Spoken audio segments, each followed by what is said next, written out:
Hello, everyone. Welcome to the Focus on Christ podcast. I am super excited to be here with you today, and I can't wait to dive into this material. This is episode number 10, and it is going to be on the law of magnetism from John C. Maxwell's book, The 21 Irrefutable Laws of Leadership. I've said before, and I'll say it again, this is one of my favorite books. John is one of my favorite mentors in my life. He just has a way of simplifying information and putting it down in such a way that it's easy to digest and implement into your life. And this has been a great book in my life. So this is the law of magnetism that we're going to be going over today. So before we get started, I just want to make sure that at the end of this episode, if you have not already, that you go on over to our Facebook page and make sure you like our Facebook group, Focus on Christ.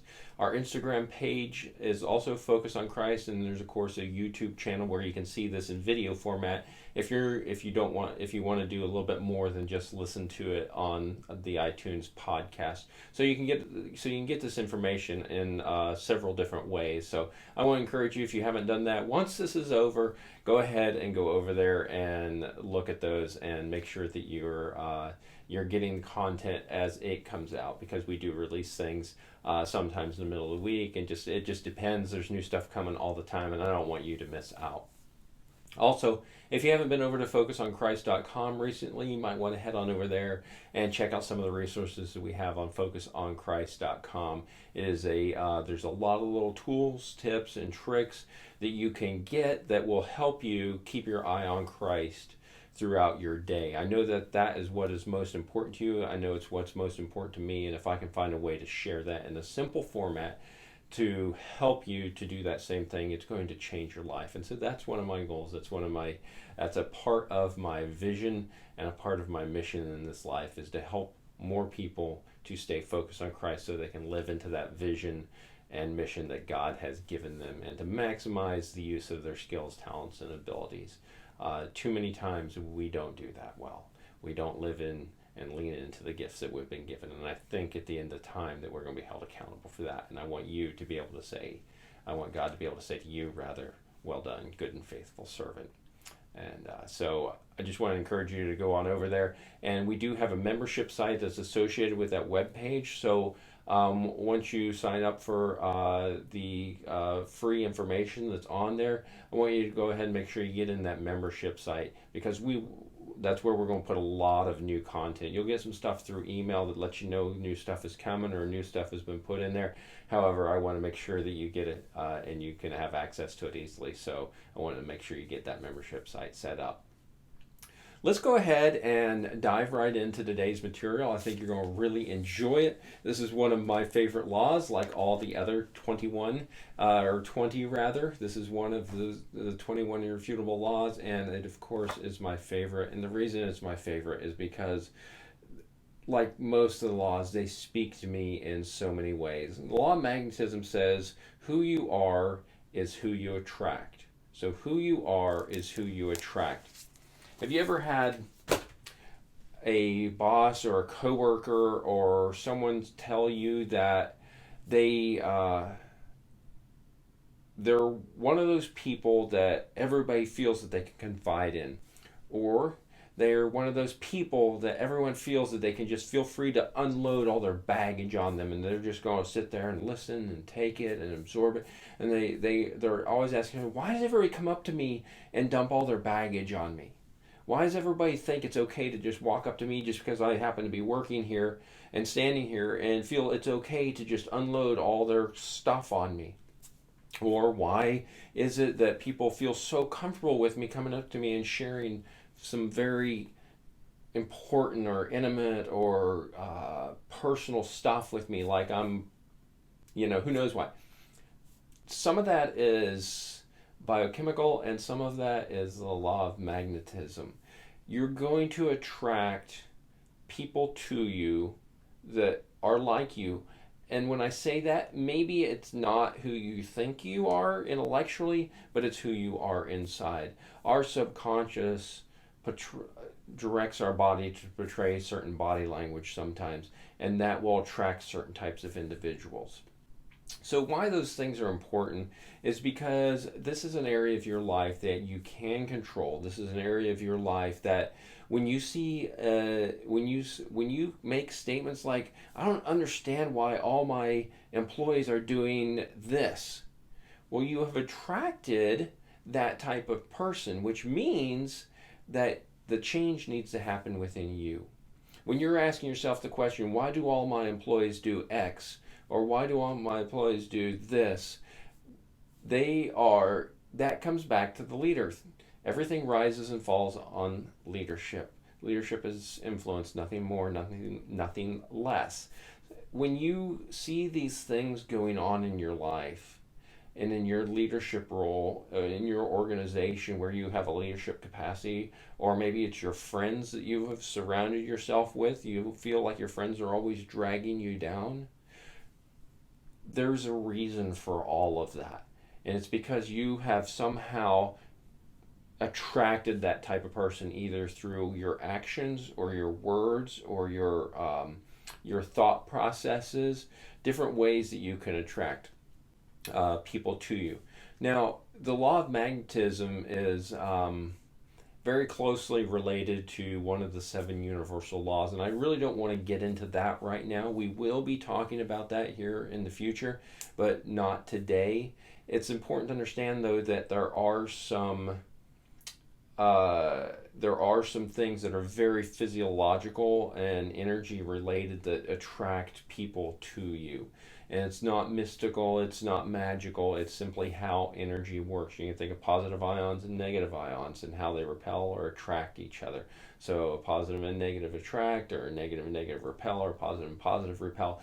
There's just a lot that goes on with that and at the energy level as well. And that can be some of the reason you see this. I know I've worked with people before where I've had coworkers and they just felt that everybody always could come to them and just unload their cares of the world on them. And for me it was really obvious why that was going on, but for them it wasn't so obvious why that was happening in their life, and they were a little bit confused about that. And that's some of the law of magnetism. So we're going to go through the law of magnetism today, and we're going to look at it from a biblical perspective. So we're going to read through some stories in the Bible, and then we're going to kind of dissect those a little bit and analyze them in respect to the law of magnetism and how that has played out in some of these stories. So let me grab my Bible here. The last episode I did, I talked to you about possibly switching translations because the New King James was a little bit challenging to read and make it flow well. I have switched to the English Standard Version today. We'll see how that plays out. If that one does not read the way that I'm comfortable and I think that you're going to be able to hear it well, then I will find another translation. We'll keep trying these until we find something that works really well for everyone. So there are four things that the law of that we're going to kind of focus around today with the law of magnetism. The law of magnetism means that you are going to, when the law of magnetism is in play and you're using it successfully as a leader, you're going to find that you attract people to you that are like you. So the premise of it is who you are is who you attract. And you will often find that when you attract somebody, you're going to have a mutual vision. If you've ever been to a networking event or a large event, just an area where you have a bunch of like-minded people around you, you're going to find that you naturally gravitate and begin discussions with people that have a shared vision with you. I have a vision of shaping the world to help people focus on Christ. I have a long vision statement and mission statement that I could share with you. How I'm not going to do that right this moment, but that my vision has to do with drawing people to Christ and to helping this world shift its focus from the cares of this world to the cares of Christ. And no matter where I am at and what environment I'm in, whether it be I recently came back from the International Maxwell Certification, and as I was, every meal we sat and ate together randomly. You just walk into the room at whatever time, you grab your plate and you sit down at a table with 8 to 10 other people, and you strike up a conversation. And invariably, no matter where I sat, the conversation was always able to be mutually aligned with a very similar vision of doing what we were doing for the betterment of the world, and with a focus on Christ. So it was really, really cool how that played out. The visions mutually align. You are going to be attracted to people that have a mutual vision. You're going to be attracted to people that have a mutual expectations.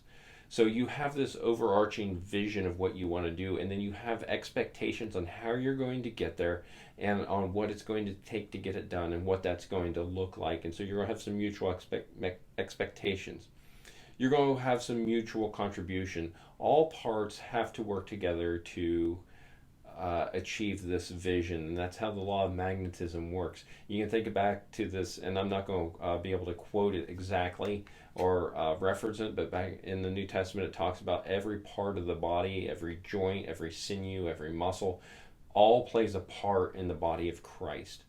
The law of magnetism does the same thing for what you're doing, your vision, your mission, or your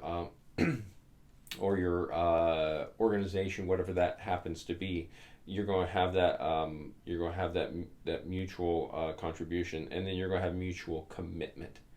It doesn't do any good in an organization if only one person is committed to the cause, committed to the vision, committed to the mission.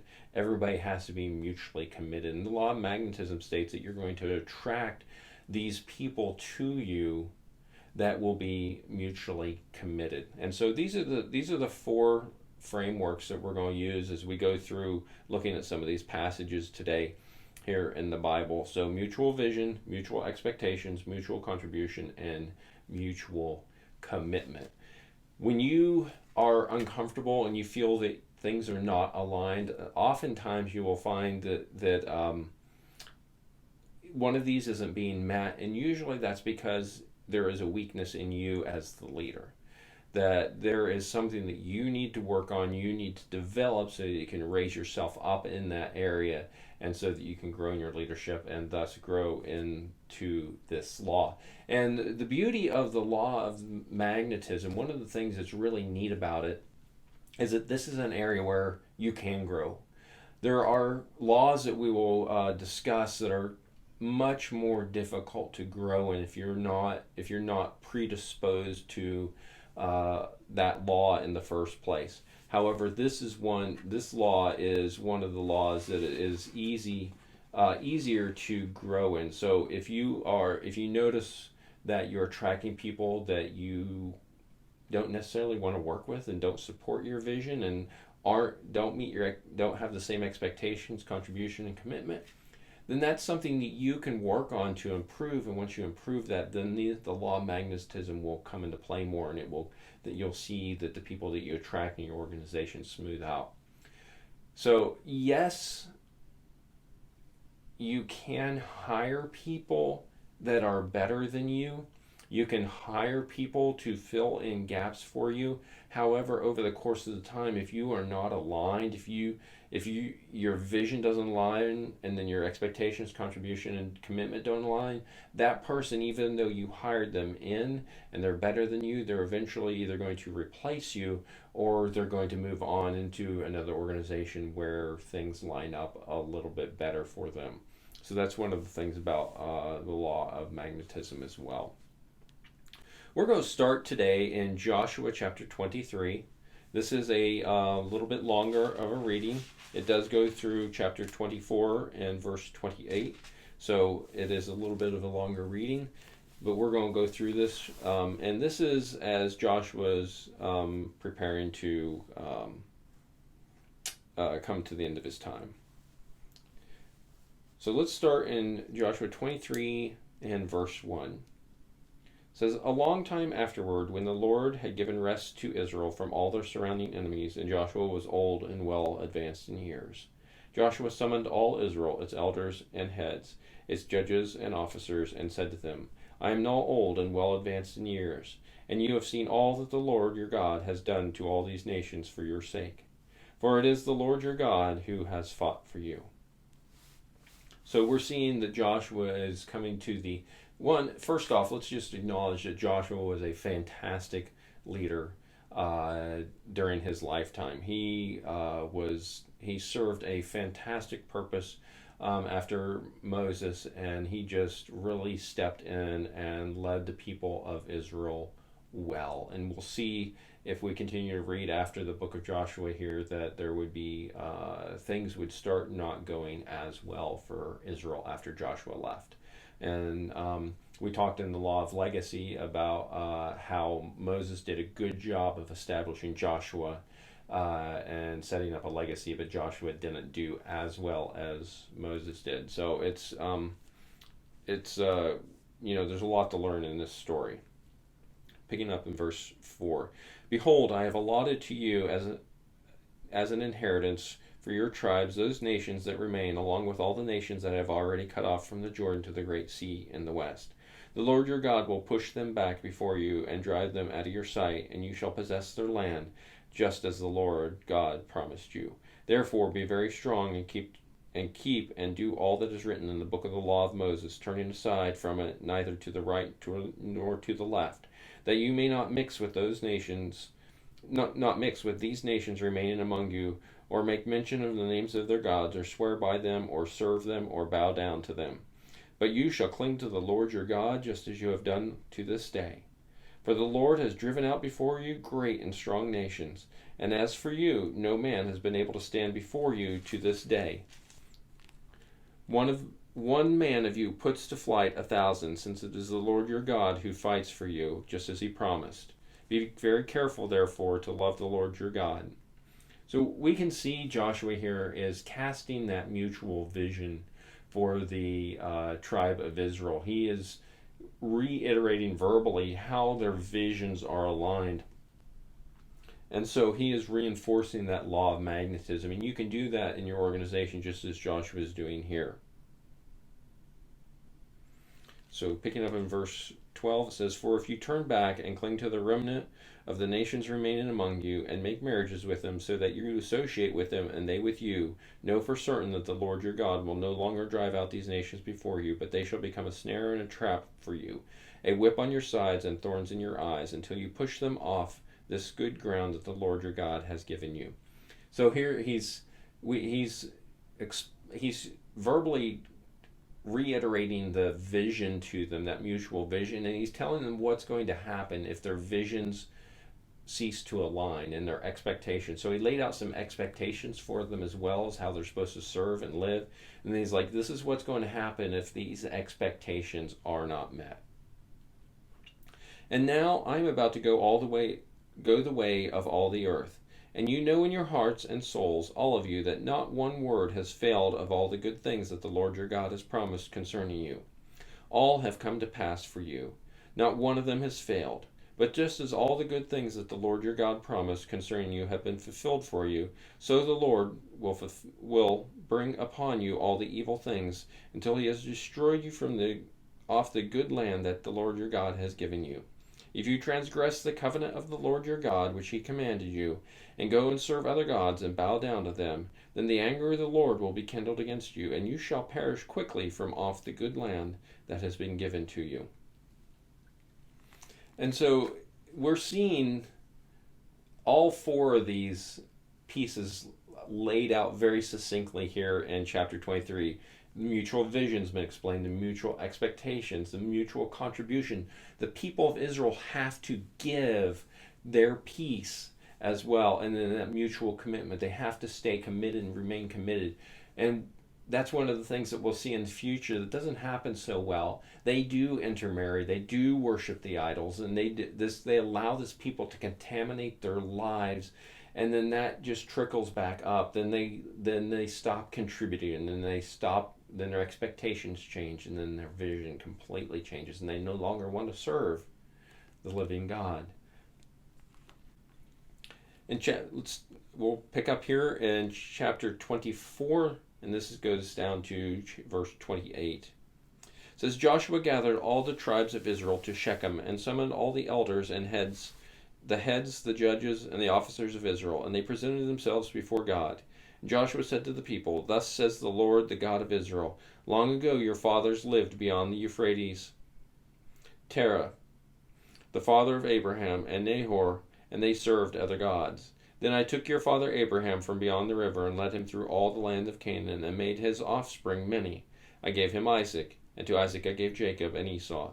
And I gave Esau the hill country of Seir to possess. But Jacob and his children went down to Egypt. And I sent Moses and Aaron, and I plagued Egypt with what I did in the midst of it, and afterward I brought you out. Then I brought your fathers out of Egypt, and you came to the sea. And the Egyptians pursued your fathers with chariots and horsemen to the Red Sea. And when they cried out to the Lord, he put darkness between you and the Egyptian, and made the sea come upon them and cover them, and your eyes saw what I did in Egypt. And you lived in the wilderness a long time. Then I brought you into the land of the Amorites, who lived on the other side of the Jordan. They fought with you, and I gave them into your hand, and you took possession of their land, and I destroyed them before you. Then Balak the son of Zippor, king of Moab, arose and fought against Israel.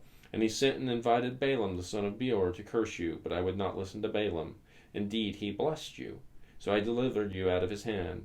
And you went over to the Jordan and came to Jericho, and the leaders of Jericho fought against you, and also the Amorites, the Perizzites, the Canaanites, the Hittites, the Girgashites, the Hivites, the Jebusites.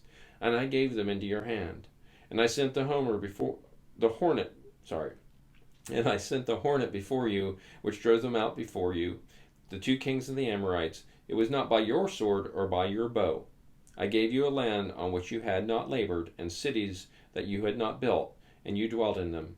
You ate the fruit of the vineyards and olive orchards that you did not plant.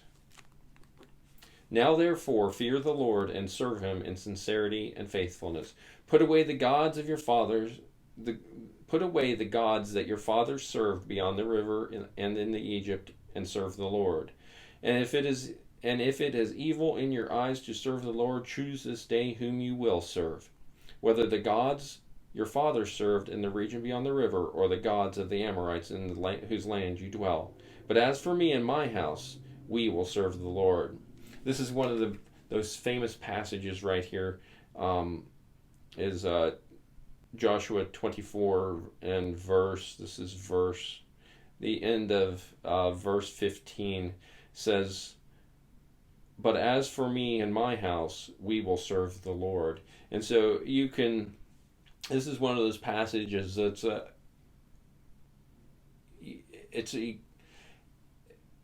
it's great to just pull out that portion, in my opinion, out of that verse, and you can stand on that verse. That portion of the verse will stand alone on its own, and it's not removed from context when you say that. This is something that I've used many times. But as for me and my house, we will serve the Lord. We have a choice in life to either serve God or to not serve God. And Joshua has just taken the Israelites through this whole journey, reiteration of where they come from and what God has done for them, and how He has given them a land that they did not earn, that they didn't. They've earned none of this. It has all been given to them. It's a blessing from God. And then He says, but you have a choice. Your visions can either align with God's, or they can not align with God's. And He says at the end, but as for me and my house, we will serve the Lord.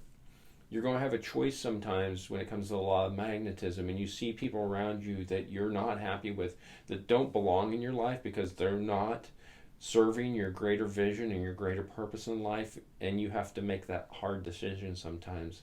You're the sum total of the 5 closest people to you in your life, and that's a terrible adulteration of that quote. I don't remember who. I think that might have been a Jim Rohn quote. He talks about your level of growth will only grow as high as that of the 5 people you surround yourself with, the closest. And so the law of magnetism works in the exact same way. If you don't like the people around you, if they're not helping you to grow, you sometimes have to make a change, and that can be really, really painful in life to make those changes, because sometimes the people that you have to change out of your life and put new people in are family, and that can be really rough. Picking up in 24:16, it says, then the people answered, far be it from us that we should forsake the Lord to serve other gods. For it is the Lord our God who brought us and our fathers up out of the land of Egypt, out of the house of slavery, and who did those great signs and sights, and preserved us in all the way that we went, and among all the peoples through whom we passed. And the Lord drove out before us all the peoples, the Amorites who lived in the land. Therefore we will serve the Lord, for he is our God. But Joshua said to the people, You are not able to serve the Lord, for he is a holy God. He is a jealous God. He will not forgive your transgressions or your sins. If you forsake the Lord and serve foreign gods, then he will turn and do harm and consume you, after having done you good. And the people said to Joshua, No, but we will serve the Lord. And Joshua said to the people, You are witnesses against yourself, that you have chosen the Lord to serve him. And they said, We are witnesses. He said, Then put away the foreign gods that are among you, and incline your hearts to the Lord, the God of Israel. And the people said to Joshua, The Lord our God we will serve, and his voice we will obey. And because we have this historical context here of the Bible, and we can see history, how history has played out throughout the thousands of years since this story, that the Israelites were not as dedicated as they were at that particular moment. And I don't know exactly what this witnesses thing is. It has to do with their personal integrity and holding to their thing. But in that culture, that would have been a very, very big deal for them to make that pledge. So Joshua made a covenant with the people that day. That's picking up in verse 25. So Joshua made a covenant with the people that day, and put in place statutes and rules for them at Shechem. And Joshua wrote these words in the book of the law of God, and he took a large stone and set it up there under the terebinth tree that was by the sanctuary of the Lord. And Joshua said to all the people, Behold, this stone shall be a witness against us, for it has heard all the words of the Lord that he has spoken to us. Therefore it shall be a witness against you, lest you deal falsely with your God. So Joshua sent the people away, every man to his inheritance. So there's just so much going on in here with the law of magnetism and how that plays out. So you can see how he lined out the vision and made sure that their vision and his vision aligned, and God's vision, all those aligned. And he laid out some expectations for them that would be expected of them to align with that vision, and then how they were going to contribute to meet those expectations, to serve that vision. And then we see here at the very end, they made a commitment. They called it a covenant. They made a covenant that they would serve, that they would contribute, that they would meet those expectations, that they would serve that greater vision. So this is a fantastic story about the law of magnetism and how it all plays out. And it all played to Joshua, but greater than Joshua, it played to God. And so God had this vision. He pulled Abraham out of where he was and serving other gods and doing other things. And God had a vision for the Israelite nation and what he was creating and where it was going. And then we see Joshua tying all that back together, all the way back to Abraham. So it's a really cool story, and definitely worth the time to read. So we're going to go over to 2 Kings now in chapter 2.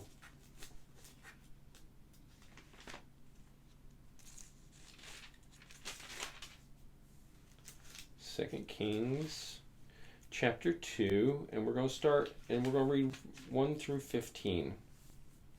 And this is a story of Elijah and Elisha, rather. So Elisha was Elijah's protege.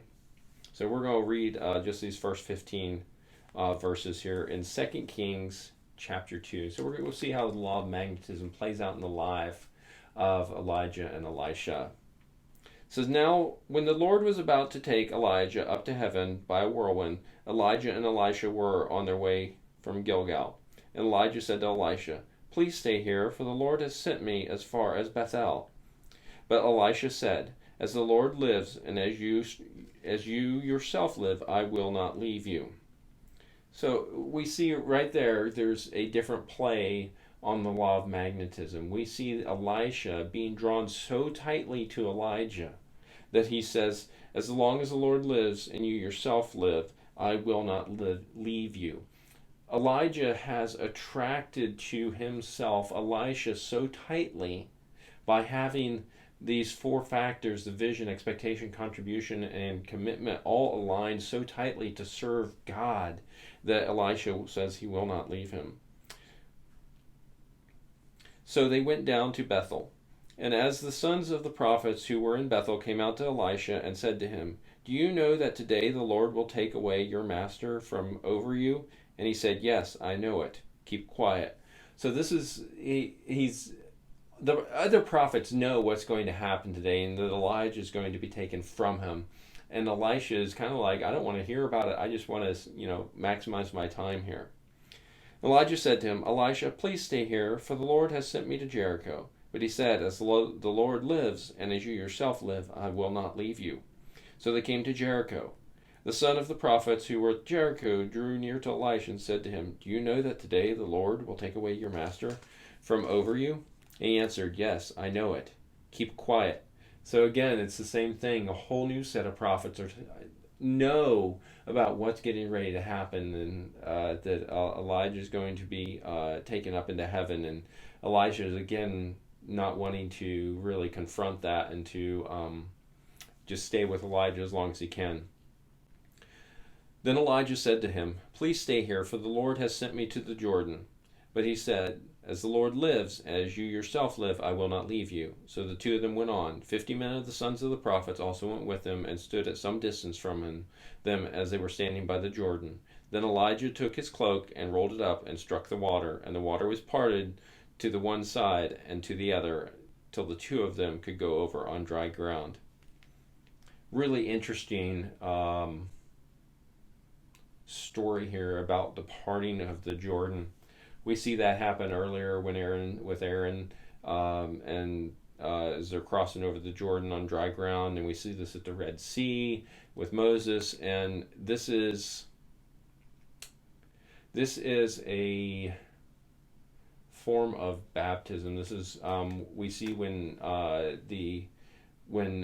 the Israelites passed through the Red Sea, that was definitively laid out as a baptism. It's always baptism is a representation of passing from one life to another, and Elijah was getting ready to pass from one life to another. So it's interesting how the Bible always correlates and aligns well between these thoughts and these. I don't know if the word metaphor is the correct term here, but everything aligns really well with these examples that we see.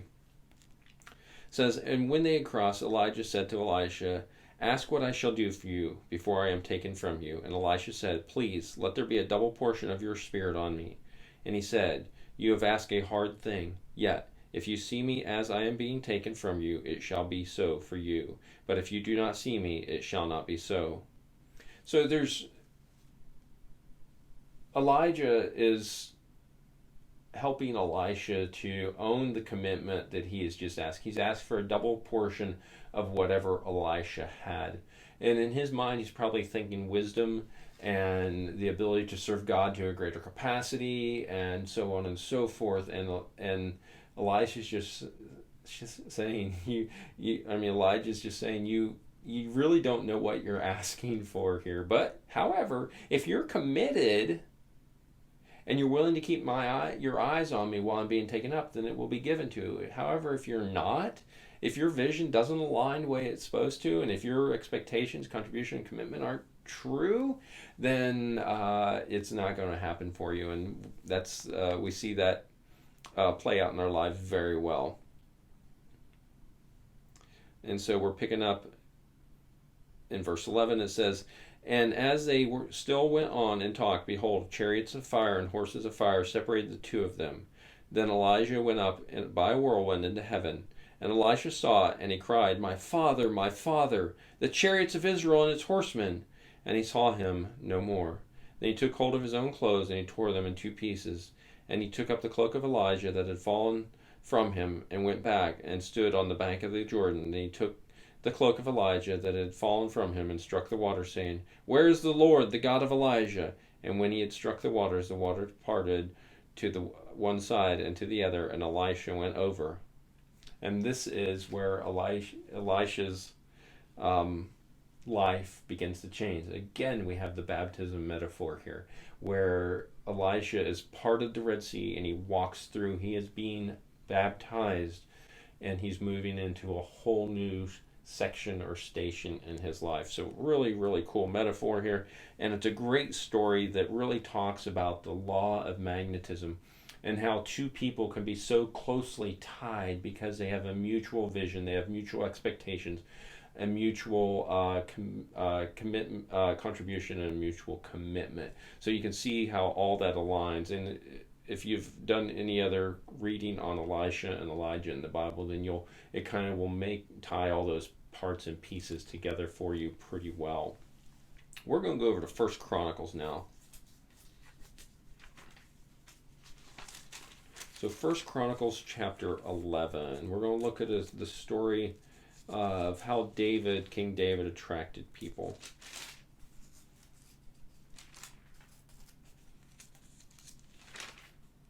So 1 Chronicles 11, let me get there. 1 Chronicles 11, 10 through 23. 1 Chronicles 11, 10 through 23. So now these are the chiefs of David's mighty men, who gave him strong support in his kingdom together with all Israel, to make him king, according to the word of the Lord concerning Israel. This is an account of David's mighty men. Jehoshabim, a Hakmonite, was chief of the three. He wielded his spear against 300 whom he killed at one time. And next to him among the three mighty men was Eleazar the son of Dodo, the Ahohite. And he was with David at Pasdammim when the Philistines were gathered there for battle. There was a plot of ground full of barley, and the men fled for the Philistines. But he took his stand in the midst of the plot and defended it and killed the Philistines, and the Lord saved them by a great victory.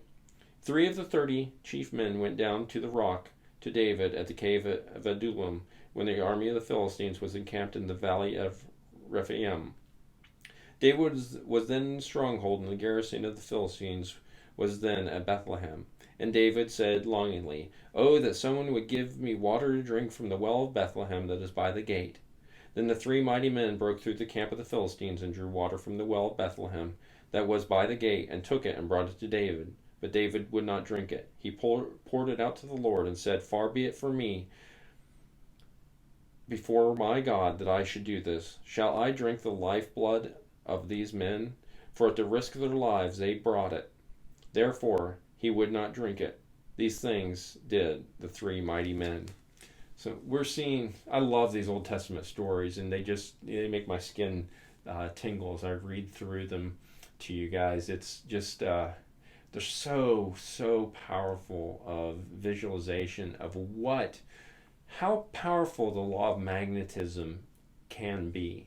And we see these mighty men of valor who served David, and all sorts of things have gone on in David's life where these men came from. All the challenges with King Saul and the cave of Adullam has been in there many times. The Philistines are all throughout David's life and different challenges, and we see just how David has attracted these people to him. They all serve the same vision. They all have the same exact expectations. I mean, these are mighty men of valor. They're committed to serving the king. They've slaughtered hundreds and thousands of Philistines in the name of serving King David, who served the living God. So that vision that David had, that overarching vision of serving, we see reference in the Bible where God says King David was a man after my own heart. What a testament and a statement to who King David was. And so King David had this vision of serving God and serving the Israelite nation. And then all these mighty men came up underneath that umbrella and were serving that same vision. And they had the same expectations. When he talks here about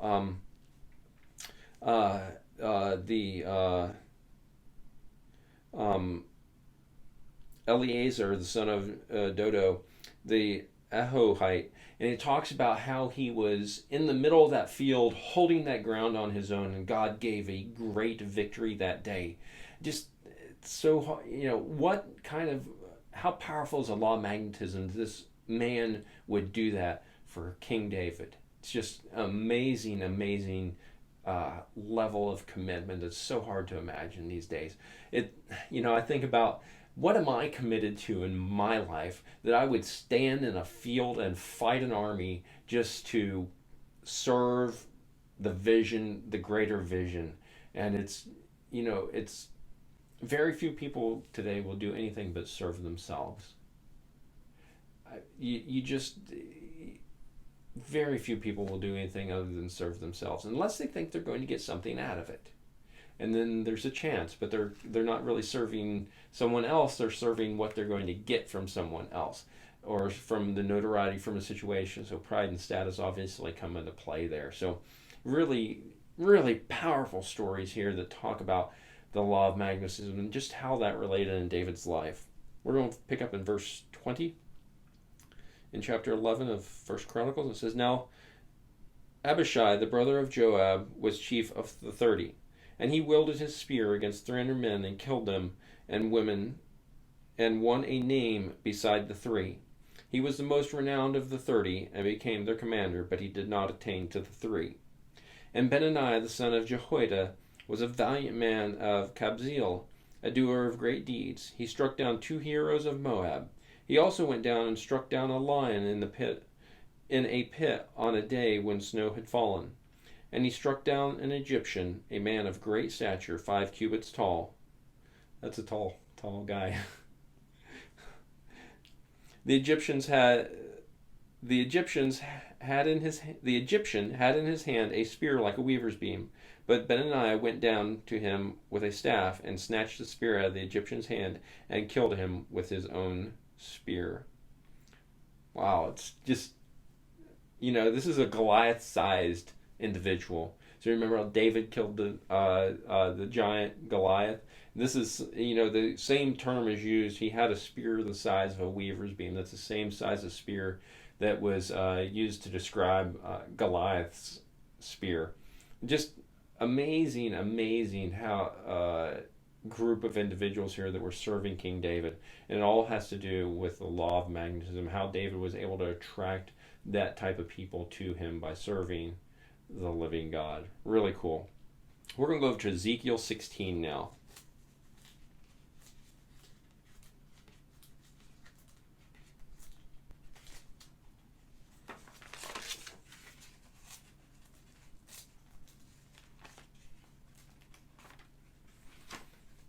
So at least we're past the Lamentations, right? Ezekiel 16.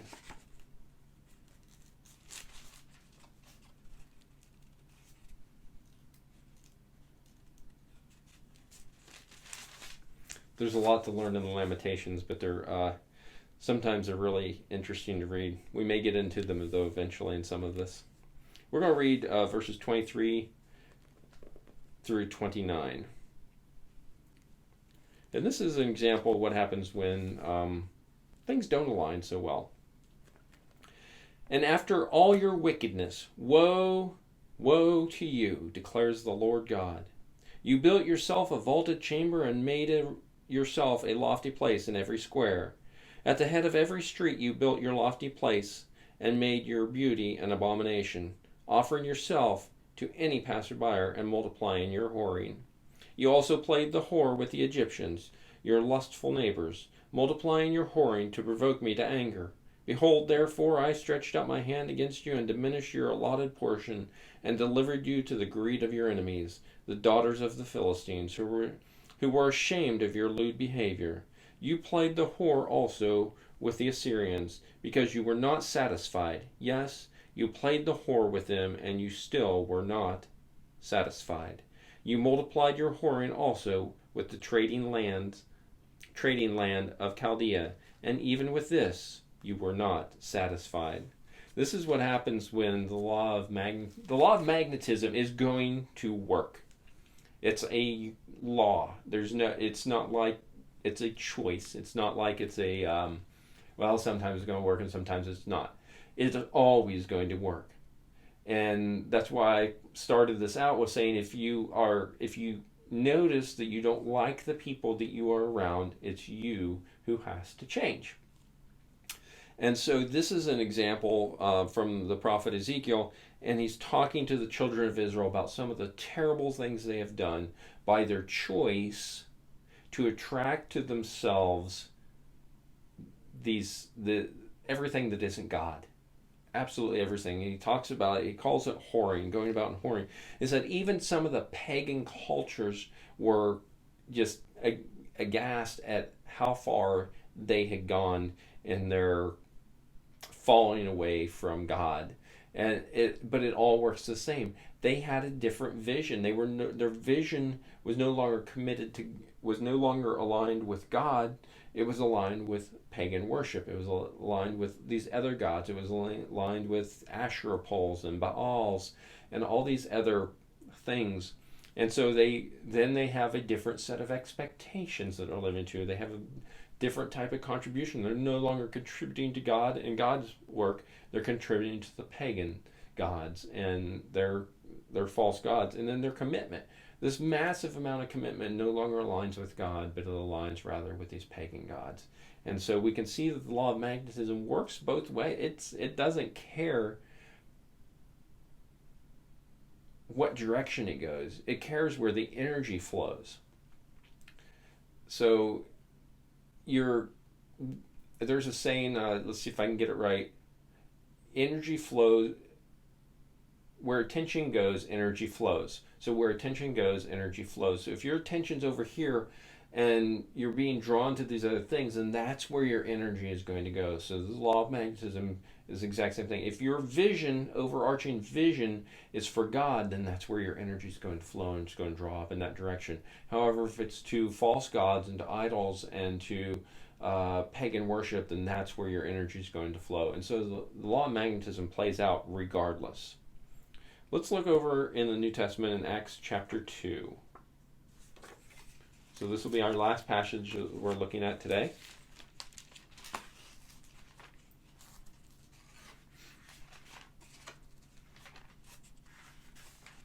So Acts chapter 2, and we're going to be reading, it's just a short reading, it's 7 through 21. So Acts chapter 2, 7 through 21. Let's see. There we go. And it says, "And they were amazed and astonished, saying, Are not all these who are speaking Galileans? And how is it we hear each of us in our own native language?" So this is right after they have received the gift of tongues. So the ability to hear and speak in languages, multiple diverse languages without prior training. "And they were amazed and astonished, saying, Are these not those who are speaking Galileans? And how is it that we hear each of us in his own native language? Parthians and Medes and Elamites and residents of Mesopotamia, Judea, Cappadocia, Pontus and Asia, Phrygia and Pamphylia, Egypt, and the parts of Libya belonging to Cyrene, and visitors from Rome, both Jews and proselytes, Cretans and Arabians. We hear them telling in our own tongues the mighty works of God. And all were amazed and perplexed, saying to one another, What does this mean? But others mocking, saying, They are filled with new wine." So we see a ton of different languages here, a ton of different people. And if you were living in the culture at that particular time, what's significant about this is that if you go over to Europe, it's not strange to meet people who speak 5 languages or 7 languages. However, in this particular setting, with Jerusalem as full as it was, there was people there that they would not have naturally learned that language. So this was definitely in the miracle category, and that's why everybody was amazed, because there was no natural expectation that these Galileans would speak all of these multiple languages, maybe Hebrew and Greek, and maybe a couple others, but normally they would not have all these, be able to speak and understand all these other types of languages. And then they talk about them being drunk, and of course we see that this is way too early in the morning. If we go back a little bit, it was way too early in the morning for them to typically be somebody to be drunk. Just like today, you can find them, but you don't expect somebody to be drunk by 9 or 10 o'clock in the morning, or even noon. Um, like I said, you can find them. However, normally you don't see that. You normally expect that type of behavior later in the evening and in the afternoon, evening, and definitely into the nighttime. So, in picking up in verse 14, it says, "But Peter, standing with the 11, lifted his voice and addressed them, 'Men of Judea and all who dwell in Jerusalem, let this be known to you, and give ear to my words. For these men are not drunk, as you suppose, since it is only the third hour of the day. But this is what was uttered through the prophet Joel.'" And so we're going to go through this prophecy story. It says, "In the last days it shall be, God declares, that I will pour out my spirit on all flesh. And your sons and your daughters shall prophesy, and your young men shall see visions, and your old men shall dream dreams. Even on my male servants and female servants in those days I will pour out my spirit, and they shall prophesy. And I will show wonders in the heavens above, and signs to the earth below, blood and fire and vapors of smoke. The sun shall be turned to darkness, and the moon to blood, before the day of the Lord comes, and the great and magnificent day. And it shall come to pass that everyone who calls on the name of the Lord shall be saved." So there's a lot going in here into the story here. I'm not going to get into all some of that prophecy. It's just one, it's a little bit beyond my depth, and two, this is not a theological discussion. This is a discussion about largely about leadership and how that plays out, and how these laws of leadership play out in the lives of the people of the Bible, so that we can examine them from a historical and a biblical perspective, because these are God-given laws. These aren't man's laws. We haven't discovered something new. This is the laws as delivered by God. So we see here that we have the Galileans here, and they all have that same mutual they have that same mutual vision. They have mutual expectations. They have mutual contribution. They have mutual commitment. Everyone is of the 12 here has been given this. They all are serving the living God. They have a deep desire to serve. That they're all under that same visionary umbrella of Christ. That is of Jesus Christ. They all have the expectation to serve Him. They all have the same. They're all contributing the same. All have been blessed with this particular gift, and they all have the same commitment to serve. And Peter here is simply addressing the crowd and saying, "Listen, y'all knew this was coming. It's here now. Why, kind of like, why are you amazed and surprised?" And so that all points to the law of magnetism. You are who you are is who you attract. And so that is the law of magnetism from a biblical perspective. We've covered 5 different passages today. I hope that you have a better understanding of the law of magnetism now, and how you can work on some of those skills in your life too, so that you can develop that particular skill if you need it. And at least so you can identify when things are or are not aligning the way they need to be in order for you to achieve your goals.